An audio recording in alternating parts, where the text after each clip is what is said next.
Ben voilà, on a dormi, on s'est réveillé. Ben maintenant les amis, parlons tranquillement de la déculottée qu'on a prié à l'Atlético Madrid les amis.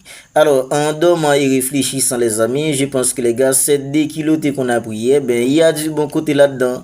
Et c'est ce qu'on va essayer de voir dans cette vidéo.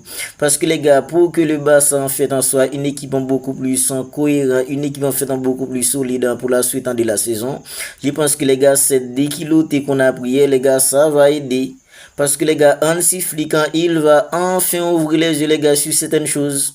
Parce que les gars, combien de fois nous, les supporters qui regardent le match du Barça cette saison, combien de fois on était là en train de dire qu'en fait, en ce piège du OG ne fonctionne plus. Combien de fois on était là en train de dire que le piège du OG, ça fonctionne plus, les amis. Je pense que les gars, presque à chaque match, on est là en train de dire que le piège du OG, ça fonctionne plus. La saison dernière, ok, ça avait fonctionné. Il y a des matchs que le Barça avait gagné, ben c'était grâce au piège du OG. Cette saison, les amis, est-ce que quelqu'un peut me dire combien de matchs le piège du OG a déjà fait gagner au Barça? Je pense que les gars, il n'y en a pas beaucoup. Il n'y a pas beaucoup de matchs que le Barça a gagné grâce au piège du OG cette saison. Parce que les gars, cette saison, le piège du OG, c'est quelque chose qui fait beaucoup plus de mal au Barça que de bien. Oui, le piège du OG nous fait beaucoup plus de mal jusqu'à présent que de bien. Parce que les gars, toutes les fois où le Barça s'est fait tabasser cette saison, c'est parce que le piège du OG n'était tout simplement pas marché. N'était pas en train de marcher. Toutes les fois où le Barça s'est fait tabasser cette saison, c'est parce que le piège du OG n'était tout simplement pas en marche. Les amis, contre une équipe en fait comme FC Séville, défaite en 4 buts à 2. Une équipe en du FC Séville qui est tout simplement catastrophique. Face au Barça, on dirait que les gars c'était le Real Madrid de 2014. Tant qu'ils nous ont baladé les amis. Contre une équipe en fait comme Chelsea. Contre une équipe comme le Paris Saint-Germain. Hier contre l'Atlético Madrid. Il n'y avait pas de pressing. Il n'y avait aucune intensité. Même dans l'envie, on dirait que les gars les joueurs, ils ne voulaient pas jouer. Ben c'est normal en fait de prendre une raclée comme ça. Et ce que je comprends pas les gars, c'est pourquoi Hansi Flick qui est l'entraîneur, il voit que ça fonctionne plus, mais lui il s'entête à vouloir l'utiliser les gars. Il s'entête encore et encore avec ces foutus pièges du OG. Mais les gars, après cette déculottée qu'on a pris hier, je pense que les gars, nous les certains supporters qui étaient là en train de dire que oui, puisqu'on était en fait sur 17 victoires sur 18 ans, on était là en train de penser à la Ligue des Champions. Mais les gars, faut vite oublier l'idée de remporter la Ligue des Champions. Avec cette défense-là, c'est foutu piège du OG qui fonctionne plus. Et un entraîneur comme Hansi Flick qui est tellement têtu. Lui, il est là, il s'entête tout le temps à vouloir continuer avec ces foutus pièges du OG. Ben les gars, faut vite oublier l'idée de remporter la Ligue des Champions. Si l'Atlético Madrid nous a mis 4 comme ça, les gars, et ça aurait pu être bien pire. Vous pensez que les gars, contre des équipes comme le Paris Saint-Germain, contre des joueurs en fait comme Désiré Doué, des joueurs comme Ousmane Dembélé, Vitinha au milieu, vous imaginez combien de buts dans le Barça aurait pris les gars si c'était le Paris Saint-Germain en face? Ben, j'ose même pas penser à combien de buts que le Barça aurait pris si c'était en fait dans le Paris Saint-Germain en face. Voilà pourquoi je vous dis que les amis, si alors cette déculottée, ben ça a du bon côté dedans. Parce que les gars, maintenant, je vous espère que Flick, il va enfin ouvrir les yeux sur certaines choses. Parce que le piège du OG cette saison, c'est quelque chose qui nous fait beaucoup plus de mal que de bien. Et les gars, regardez en fait comment le Barça pressait hier. On est tous d'accord que pour qu'en fait dans le piège du OG fonctionne, il faut en fait un gros pressing, il faut en fait une intensité incroyable. Grosse intensité, gros pressing, c'est l'une des raisons pour que le piège du OG fonctionne. Mais on dirait que les gars maintenant, quand il y a plus Rafinha, on dirait que les gars, les joueurs, ils savent plus précis. On dirait que Rafinha, il est le seul à vouloir en fait en toujours presser pour que le pressing en soit coordonné. On dirait que maintenant, là, quand il y a plus Rafinha, il y a plus Pedri. Ben les gars, je vous l'avais dit en fait dans le briefing d'hier. Maintenant, sans Rafinha, sans Pedri, ben on peut pas aller jouer des gros matchs. Oui les amis, quand il y a pas Rafinha et Pedri, ben les gros matchs, il faut vite oublier l'idée de remporter des gros matchs sans Pedri et Rafinha.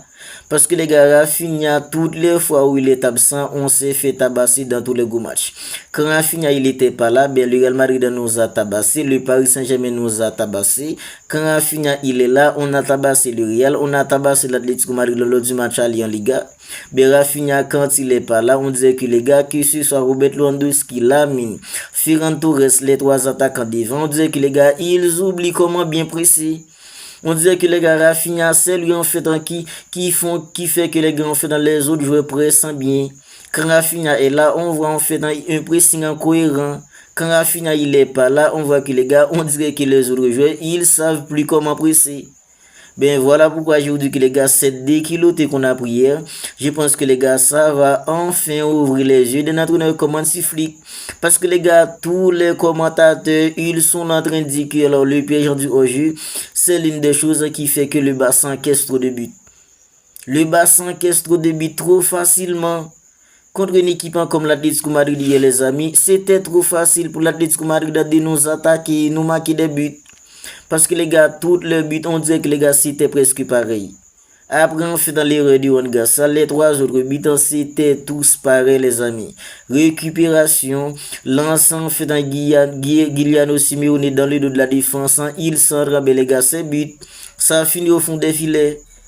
Tous les buts se ressemblaient. À chaque fois qu'on fait dans Giuliano Simeone, il récupère le ballon sur le côté gauche. Mais les gars, il était là trop à l'aise pour avancer.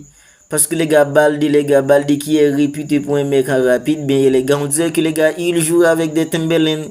Tant que Baldi, il était lent, il se faisait manger les gars, en fait, dans tous les compartiments. Un mec comme Alejandro Baldi. Ben, c'est trop facile pour l'Atlético Madrid de nous battre comme ça, les amis.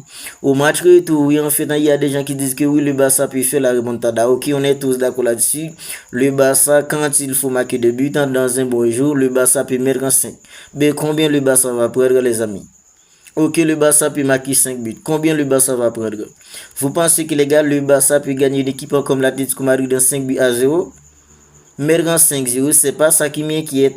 Le Barça a le talent pour marquer 5 buts. Mais maintenant, est-ce que cette défense-là, la défense catastrophique qu'on a là maintenant, est-ce que cette défense a pu tenir contre une équipe comme l'Atlético Madrid pendant 90 minutes sans encaisser au moins 2 buts? Est-ce qu'on a une défense là maintenant pour aller se battre pour la Ligue des Champions? La Ligue des Champions, c'est là en fait, il y a toutes les grosses équipes. Toutes les grosses équipes en fait, ils sont en Ligue des Champions. Alors cette défense-là peut tenir des mecs en fait comme Ousmane Dembélé, Désiré Doué. Cette défense-là peut tenir en fait dans l'attaquant d'une équipe comme Arsenal. Ben, je vois mal le Barça aller loin les gars en fait en Ligue des Champions. Et dites-vous que les gars, si une équipe comme le Paris Saint-Germain arrive à éliminer une équipe comme l'AS Monaco, ben il est possible pour qu'on affronte le Paris Saint-Germain en 8e de finale. Ben vous imaginez le Barça, ce Barça là qu'on a là maintenant. Une défense en autant comme ça qui se fait tout simplement prendre tout le temps dans le dos. Une défense qui laisse beaucoup d'espace. Ils arrivent pas à défendre en fait dans le moitié de terrain. C'est lorsqu'ils sont au milieu, les gars. C'est lorsqu'ils sont là en train de défendre en fait en haut au milieu. C'est comme ça qu'ils sont à l'aise maintenant. Mais alors, restez bas pour défendre, les gars. Ils sont plus à l'aise en fait dans ce secteur-là. Alors, ce Barça là puis arrive à se tenir contre une équipe comme le Paris Saint-Germain durant les 90 minutes. J'ose même pas imaginer les gars combien de buts le Barça peut prendre contre des équipes comme le Paris Saint-Germain, le Bayern Munich en fait qui a des mecs comme en fait Luis Diaz, Harry Kane, Olise. Alors ce Barça les gars peut aller en Ligue des Champions. Alors si Hansi Flick les gars en fait ils arrivent pas en fait à réajuster la défense, j'ose même pas espérer les gars en fait que le Barça peut passer les 8e de finale. Oui les amis. J'ose même pas espérer que le Barça peut passer les 8e de finale. Parce qu'il est possible pour qu'on affronte le Paris Saint-Germain en 8e de finale. Avec cette défense-là, une défense catastrophique comme ça. Non, les amis, c'est tout simplement pas possible. Alors, cette déculottée, j'ose espérer que les gars Hansi Flick, il va apprendre la leçon. J'ose espérer que Hansi Flick, il a appris la leçon parce que les gars prendront une déculottée comme ça avant, fait dans les 8e de finale. Où en fait ta défense était tout simplement à la ramasse. Je pense que les gars Hansi Flick, s'il a appris la leçon, les gars, il y a du bon côté dans cette déculottée. Parce que comme ça, il va se remettre en question, surtout en fait dans les secteurs défensifs, pour comprendre que les amis, avec cette défense-là, il n'y a rien qu'on peut espérer en termes de Ligue des Champions. Avec une défense catastrophique comme ça, il n'y a rien qu'on peut attendre d'une équipe comme le Barça pour le restant de la saison. Alors, vous n'hésitez pas à me dire ce que vous en pensez de tout cela dans les commentaires, parce que les amis, cette déculottée c'est quelque chose qui nous a fait mal, parce qu'on n'aurait jamais imaginé le Barça prendre un 4-0 comme ça contre une équipe comme l'Atlético Madrid. Même si en fait on se faisait en fait un pari avant le match, je pense que les gars, il n'y a pas beaucoup de monde qui aurait parié que le Barça allait prendre une déculottée comme ça. Ben c'est fait, ça nous a fait mal, ben les gars, il faut faire avec. Maintenant, Hansi Flick qui est l'entraîneur, il doit tout simplement en fait apprendre à cette déculotté pour enfin comprendre qu'avec en fait dans la ligne autant ça va nous emmener nulle part, parce que les gars, cette saison, toutes les fois où le Barça s'est fait tabasser, c'est parce que les gars en fait dans la ligne autant était tout simplement catastrophique et c'est trop facile pour les équipes adverses de marquer contre une équipe comme le Barça.